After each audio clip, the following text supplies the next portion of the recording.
What's up guys, today we are taking a listen to the Brothers AM pedal from the guys at Chase Bliss. Now this thing has generated a ton of hype recently for good reason, and it's a collaborative effort from Joel and the guys from Chase Bliss and Mike from Analog Man. Mike's Analog King of Tone pedal has achieved like legendary status at this point in time and has been around for a little over 20 years I believe, and due to the increased difficulty in finding the right parts that make the King of Tone sound the way it sounds, those units are just trickling out at a very slow pace, which has resulted in about a 7-year waiting list, so you really have to want one. Or if your pockets are deep enough, you can find them on Reverb for upwards of like $1,000. And as someone who has spent well over $1,000 in drive pedals in my lifetime, in retrospect, it probably would have been smarter to just buy a King of Tone way back when they weren't all that, hard to find, and a Klon maybe, and just kind of cut it off right there. But hindsight is always 20/20, and if you don't have $1,000 laying around for a King of Tone, or you don't want to wait for 7 more years, this new pedal from Chase Bliss is your answer.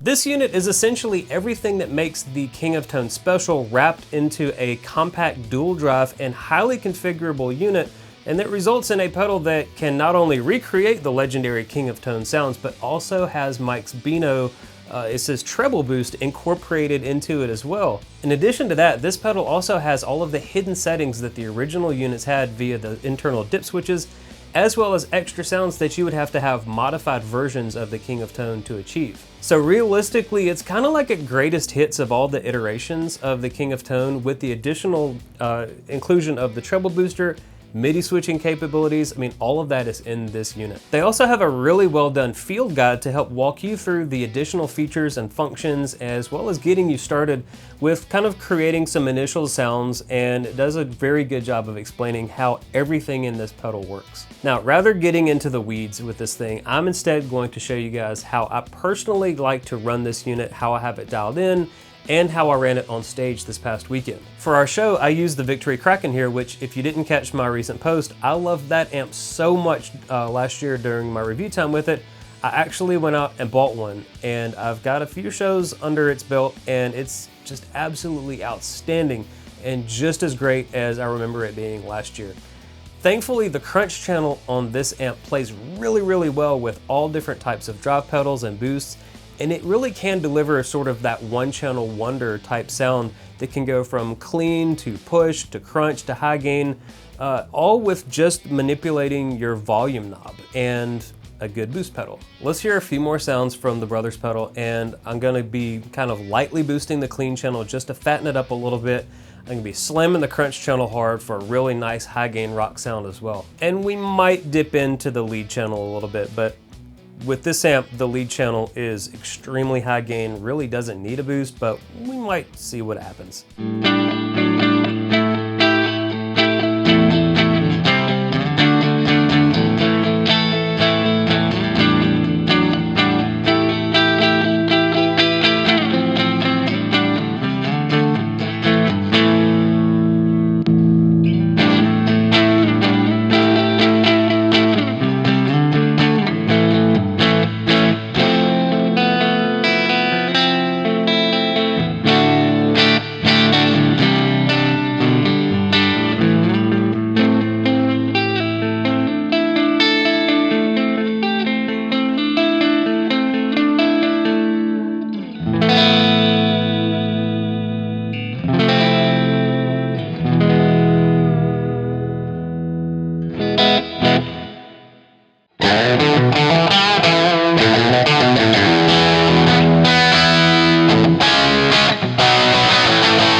I think really for me, this pedal, it's set up, it works best as one side having a nice smooth low gain push and the other side having a much higher gain distortion.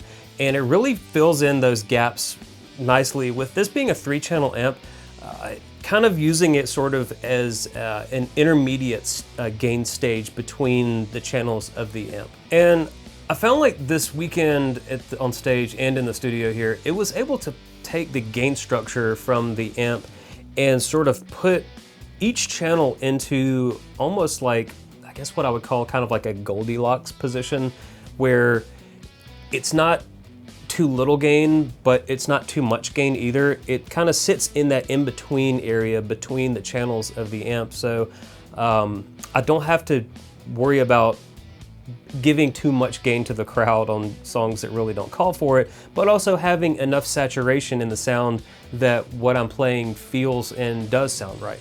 I think probably one of the best examples for what we played was maybe like a Foo Fighters song where I don't want a lot of gain during the verses, so I'd usually pull back on the volume or the guitar knob a little bit and just sort of roll the sound back during the songs. But then during the chorus parts, having this drive pedal, it gets me to just the right amount of gain that I need for a more aggressive sound in the chorus. One other really good example is Jesse's Girl, where you're playing, I'll just play it for you.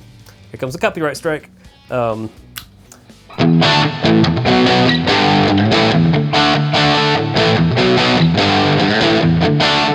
Then I can hit this.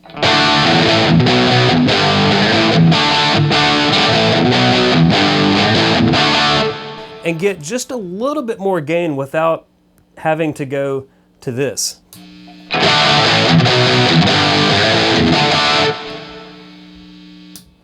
Like, that's too much, but also the higher gain side of the pedal, it's too much too. So for example, this is where I was.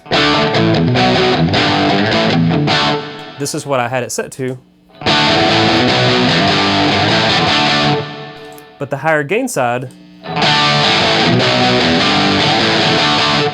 it bites a little too hard for the proper context of that song. And so having that lower gain able to fill in the gap just perfectly, that's where I really think this pedal just absolutely is exceptional. So it could be just that light push from the low gain side of the pedal or the big push from the other more aggressive side that just gives you just the right sound that you need. So for me, that's kind of where the real beauty and the value in these dual drive pedals really live, and you get the ability to really dial in exactly how you want to fill in those gaps. All right, it is time for the post-gig report. Now, I've already kind of alluded to quite a lot about how this unit and setup worked on stage, but let's get into the details here. Like basically every piece of gear that I review on my channel, I take this stuff onto the stage with my 90s and 2000s rock cover band to see how does this stuff hold up in the real world outside of a nice kind of controlled studio environment. For me personally, the stage is usually where the men are separated from the boys and where quirks and problems and shortcomings, they typically reveal themselves when they may kind of go otherwise unnoticed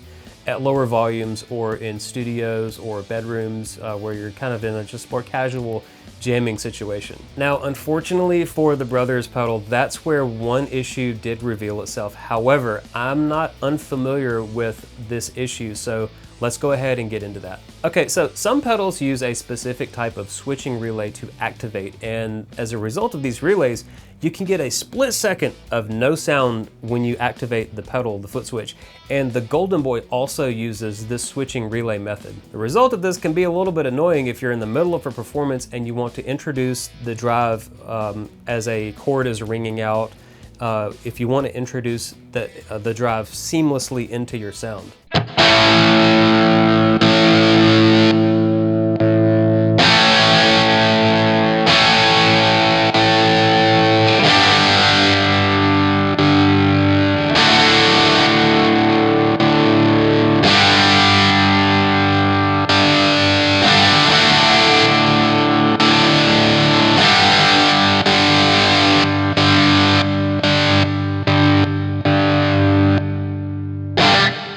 Now, I emailed Chase Bliss just to make sure that this was expected, and they confirmed that it is. Because I've been gigging with the Golden Boy for such a long time, I've gotten used to that ever so slight signal cut, but there is a way around it with the Golden Boy, and I'd be willing to bet that the Brothers operates in the exact same way. If you use MIDI switching to toggle the unit, it doesn't use the relay for switching, and as a result, the pedal is activated seamlessly with no cut in the audio.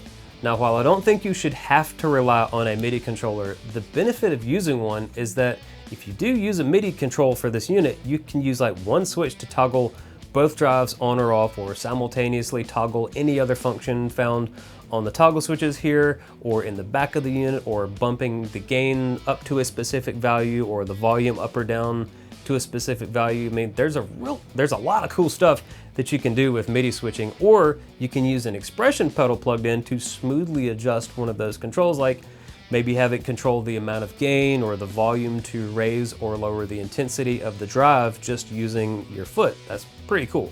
So other than the ever so slight signal cut with the switching relay, the pedal operated awesome and it sounded awesome on stage. And I used it a little on the clean channel for like Tennessee Whiskey for sort of a fatter, beefier, pushed clean sound. I also used both sides a lot on the crunch channel depending on what the song called for, but I didn't really find it terribly useful on the lead channel. I set that up to not need a drive pedal to begin with, and it just sort of picks up where a boosted crunch sound on the gain 1 channel, where that leaves off, it picks up from there.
Okay, so it sounded actually pretty great on the lead channel, but it's just more gain and more saturation that the amp already has. And on stage, I really don't feel like I ever need that much saturation, even on like the higher gain stuff that we play.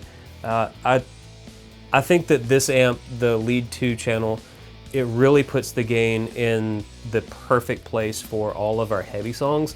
But the crunch channel is where I spend the majority of my time in the shows, and that's really where this pedal shines, and the Golden Boy and the Klon and all that stuff.